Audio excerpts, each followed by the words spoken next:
We've got Tom McShay on the couch sitting between us is Adam Boyes from Capcom. Adam, you're here for our first demo, World Gone Sour. That is correct, yes. Here to show you guys some irreverent, fun platforming action. Candy fueled also, because we've got this giant bag of Sour Patch Kids, which looks really weird because of our whole green screen virtual set thing. But this is a game that stars Sour Patch Kids, Adam. That is correct. What? Yeah. What? What the heck? Give us a scope, because it's really hard to sort of extrapolate what kind of game it might be based on the candy. Right. Well, if you think about a great game just based on a great platformer, start from there. The whole premise of the game was really about how can we make this fun, engaging world around miniature Sour Patch Kids and the world that they live in. And so most of the time you find Sour Patch Kids at a movie theater. So we thought about what would happen if you lost a bunch of Sour Patch Kids and what happened. So we talked about what is the motivation of one of these fine little candies. If you think about them, their whole goal is to get eaten, right? So our whole philosophy is like, what does that path look like? So we have our green hero that you guys are going to see in a minute, who sort of gains consciousness in the warehouse, and his whole goal is to find sweet rapture, which is the mouth of a human. Sweet rapture in the mouth of a human. The afterlife is their goal. They want to get there as fast as possible. So our green hero here, what he does is he wants to save as many other Sour Patch Kids in the journey to the sweet rapture. So he has to fight his way through movie theater, then he goes along to a house in a little girl's room, and through a shed. So there's a lot of sort of different places, different environments that he has to fight through. All for the simple pleasure of being consumed. The whole goal is just to getting eaten and that wonderful journey to the belly. So you see here, what they're doing is they're picking up followers as they go along. Well, one of them is. Yes. The other one just got flung out of the map by a mouse trap. I think that was you, You just got eaten by a light bulb. So you basically accumulate followers. Once you have 5 of them, you can actually grow. You absorb them, much like Katamari, and you get a little bit bigger and stronger. You get 5 more, you get even bigger at that point. Is that tied into the little icons we see in the bottom left and right corner? Every time you have 5, it flashes so you can grow. So right now, Honey's got 4 of them following her. We've got a little gum crawler here with on the bun meat box. We had a lot of fun. We reach the next checkpoint to resurrect your buddy. A lot of fun creating all these fictitious brands. So Tom just went back to a checkpoint there, so I can respawn. Good heads up play, Tom. You can actually pass the followers back and forth. So if one of you guys wants to have all 5 to grow in their size, you can pass them back and forth. You can either throw them by hitting the circle button on PlayStation, or you can also pass them by using the right analog stick and R2 to pass them back and forth. So in order to get to that secret area down there with the popsicle sticks, one of you, now if you hit the R1 button there, Tom, you can grow. Oh, no, you only have 4 followers. There's another one to the right, so we see another guy here. While you grab another follower, I'll point out that because we are live, we've got Cynthia checking out the chat room, checking out the comments, and waiting for you guys to chime in on what you think of Sour Patch Kids. World Gone Sour, and the action you're seeing. So, Cynthia, say hi to folks. Hi, folks. Nice work. Ask questions. It's great. Fun. There she is.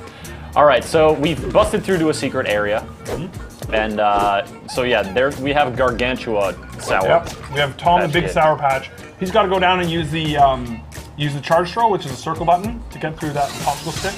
Yeah, hold it down and charge a bit. Let go. Hang on a second. Boom. And now what you can use is back up, because there's spikes there. Use the right analog stick to aim the reticule, and then hit the R2 button to throw one. So aim it up a little bit so you can hit that hit the trigger. Boom. Yeah. There you go. And that one sacrificed its life so that you could go on. Yeah. Oh, the noble selflessness of Sour Patch Kids. Well, that's the cool thing, is we really wanted to make it so you get a lot of score if you collect them all, but you also get a lot of score if you kill them all. They respawn, really? on the different ways. We give people different trophies for killing them in different ways. So there's skewering, burning, melting, electricity, and you can kill them by every single way in each level. And is it going to tally at the end and tell you how many different leaderboards? I mean, it's cooperation, right? So, or competition. So, at the end, it shows you who got the higher score based on how many different ways they go. Oh no! Oh, there we go. We got drowned.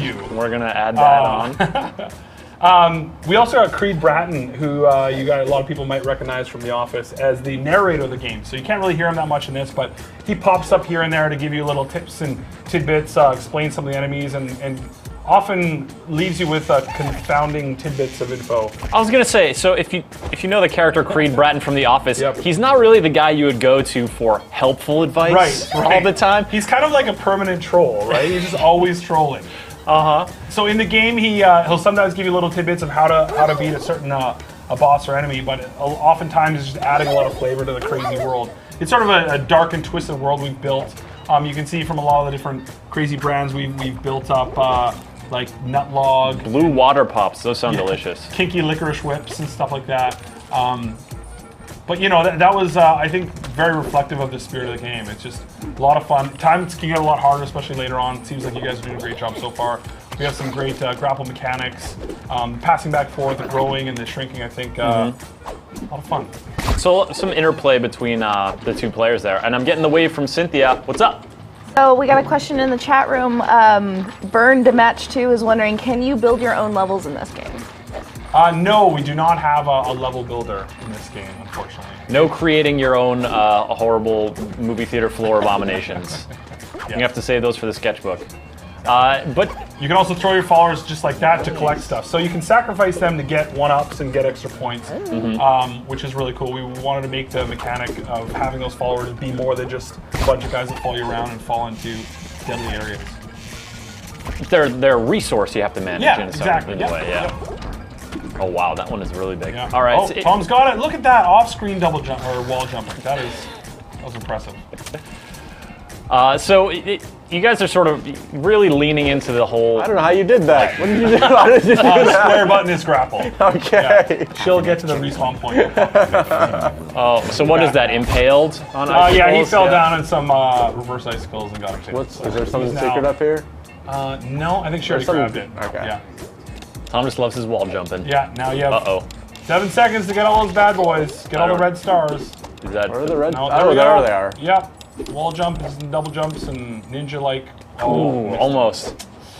You guys are really leaning into this sort of wackiness, which I think is inherent in creating a game based on a candy, which is great. I'd be remiss if I didn't mention what people saw a clip of in the intro video. Is that Method Man has like composed a whole song and done a music video about the dangers of like letting Sour Patch Kids loose in the world. Absolutely. Yeah. If you folks haven't seen that yet, after the show, just look it up on YouTube and have a watch. It is absurd and delightful.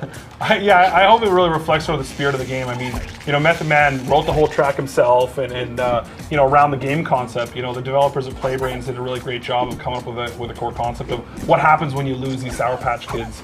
And then we sort of took it from there and really went wild on creating this crazy twisted world that hopefully people really enjoy. I mean, you know, if you look at the games on XBLA PSN, I think for the $5 price point we're aiming for in local co-op. $5? Yeah, $5. Yeah.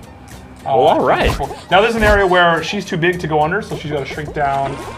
The bigger you are, the more hit points you have. You can get hit a couple times. The harder you throw. Smaller you are, you can't do ground pounds. You're a little bit faster, but we want people to sort of be able to go back and forth. And of course, Honey's hogging all of the followers, and poor Tom is by himself, looking like a follower himself. So Ronry. Oh, she threw some over to you. Go pick him up. Go down and pick him up. Yep, perfect. Oh, there you go. That is team effort. Get bigger, Tom. Make yourself a big dude. I don't think I can. Sure you can. Yeah, I can. I do have five. 5. There you go. Oh yeah, he's all grown up. There you go. Like you got Daddy Sour Patch Kid and the son. You're teen Sour Patch Kid, Tom. Good work. Right.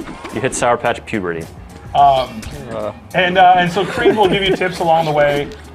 Working with him was a blast. I mean, having him in the recording studio. You know, we sort of waited until we picked a narrator that fit the spirit of the game before he wrote the whole entire script. Okay. So when we got him into the studio, all of a sudden he wanted to riff on it. He saw bits of the gameplay and was like, he even there's a special present at the very end when you see the credits of something that he recorded for us, which was absolutely incredible. I think it's going to get viral play the day this game comes up. Delightful. Fat Mama Sugar Cones, a personal favorite of mine. Oh yeah, those look delicious.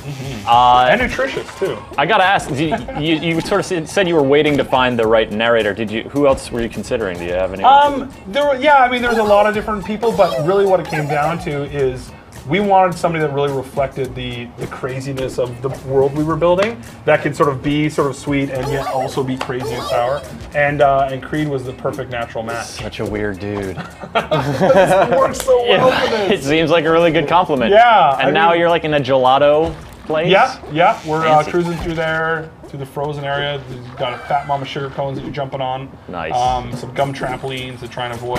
Got some grappling hooks there you can grapple off of. All right, Adam. So you There we said go. this is coming out for Xbox Live, Arcade, and PlayStation Network. Yeah, that's correct. April 10th and April 11th. April 11th it'll be available on all platforms. Yeah. Just about 2 weeks away, and Yes. $5. $5? Yeah, for sure. Cool. And does not come with a pass for a 2-pound bag of Sour Patch No, Kids. no, Right. no. Unfortunately. That's all you. Yeah, exactly. All right, man. Well, thank you All so right. much for coming by. Absolutely. And showing Thanks off for World having me. Gone Sour. Appreciate it, guys.